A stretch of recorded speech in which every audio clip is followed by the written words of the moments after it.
통풍이란 바람만 불어도 아프다라는 뜻에서 이름이 붙여진 질병으로 요산이라는 물질이 몸 밖으로 빠져나가지 못하고 과도하게 축적되어 발생하는 질환입니다. 통풍은 그 이름 값을 하는 질병으로 한번 발병하게 되면 큰 고통을 주게 됩니다. 그렇기 때문에 통풍 진단을 받거나 몸속 요산 수치에 이상이 생겼을 때는 즉각 관리를 해주셔야 합니다. 통풍을 관리하는 데는 여러 방법이 있는데 오늘은 그중 하나인 통풍에 좋은 약초에 대해 알려드리겠습니다. 약초의 경우 체질에 따라 궁합이 맞을 수도 안 맞을 수도 있으니 약초를 섭취하시기 전에는 자신의 체질과 잘 맞는지 안 맞는지 잘 알아보고 드시는 걸 추천드립니다. 다음은 통풍에 좋은 약초 8가지입니다. 1. 게다래. 산에 올라가면 비교적 쉽게 볼 수 있는 게다래는 지역에 따라 말다래, 쥐다래 등으로 불립니다.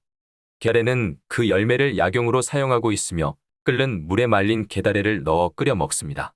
이런 게다래가 통풍에 효과를 보이는 것은 몸에 쌓여 통풍의 원인이 되는 요산을 걸러내는 역할을 하여 통풍을 예방함은 물론 통풍 치료에 도움을 주기 때문입니다.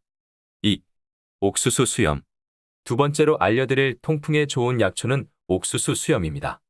옥수수 수염 또한 게다래와 마찬가지로 끓는 물에 넣어 끓여 마시면 되는데 옥수수 수염이 통풍에 좋은 이유는 이뇨작용을 활발하게 하여 몸속에 있는 요산을 몸 밖으로 배출하는 데 도움을 주기 때문입니다.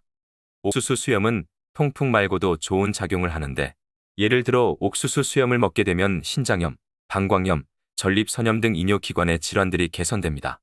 3. 미나리.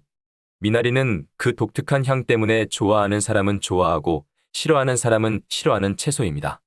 만약 자신의 입맛에 미나리가 잘 맞다면 통풍을 개선하는데 이보다 괜찮은 것이 없습니다. 미나리의 경우 통풍을 일으키는 퓨린 성분이 거의 들어있지 않습니다. 정적인 저퓨린 음식이며 여기다 알칼리성이어서 몸 안에 쌓여있던 요산을 몸 밖으로 배출해 통풍을 개선시키는 데 많은 도움을 줍니다. 4. 견우자. 나팔꽃 씨인 견우자 또한 통풍에 좋은 약초입니다. 견우자는 볶은 것과 볶지 않은 것을 섞어 가루를 낸 다음 따뜻한 물에 섞어 마시는 방법으로 섭취합니다. 견우자가 통풍에 좋은 이유는 혈액순환을 도우면서 몸 안에 있는 요산과 독소를 배출시키는데 뛰어나기 때문입니다. 다만 견우자는 독성을 가지고 있어 신체가 허약하거나 몸이 찬 사람이 드시기에는 부담이 있는 약초입니다. 5. 국화꽃. 향과 맛, 건강 모두 동시에 잡고 싶다면 국화꽃을 추천드립니다. 보통 국화꽃은 말린 후 차를 끓여 마시는데 불면증에 효과가 있어 밤에 잠 못 드는 분들이 저녁에 드시기에 좋습니다. 이런 국화차가 통풍에 좋은 이유는 몸에 열을 내리는 작용과 몸속의 염증을 죽여주는 소염작용, 그리고 몸 안에 쌓인 독소를 해독하고 배출해주는 효과가 있어 통풍 개선에 도움을 주기 때문입니다. 6. 질경이. 질경이라는 약초는 개인적으로 저평가된 약초라 생각합니다. 아마 그 이유는 보도 블럭 사이에서 볼 수 있을 만큼 흔하기 때문에 그저 그런 게 아닐까 한데 질경이는 보도 블럭 사이에서 자라고 살 수 있을 만큼 생명력도 강하고 건강에도 좋습니다.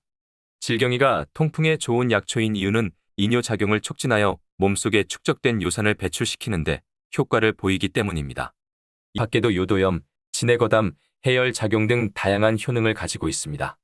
7. 익모초. 익모초는 엄마에게 좋은 약초라는 뜻에서 붙여진 이름으로 통풍을 앓고 계신 여성분들이 드시면 더더욱 좋습니다. 익모초의 경우 혈액의 흐름을 원활하게 하고 배를 따뜻하게 하여 부인병을 예방하고 치료합니다. 거기다 소염작용이 있어 통풍으로 인해 생긴 염증을 치료해 주어 통풍을 점차점차 개선시켜 나갑니다. 익모초는 끓는 물에 넣어 약한 불로 달여서 먹습니다. 8. 백선. 백선은 자라풀, 수별 등 여러 가지 이름으로 불리는 수상식물입니다.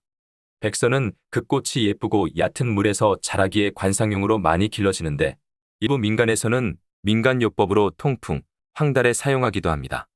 민간요법을 보면 통풍이 생겼을 시 백선의 뿌리를 다려 먹습니다. 다만 미리 알려드릴 점은 민간요법이기에 백선의 효능을 뒷받침해줄 근거가 없다는 사실입니다. 또한 백선은 약초로 잘 활용되지 않는 만큼 백선을 쓰기 전에는 신중을 기해야 합니다.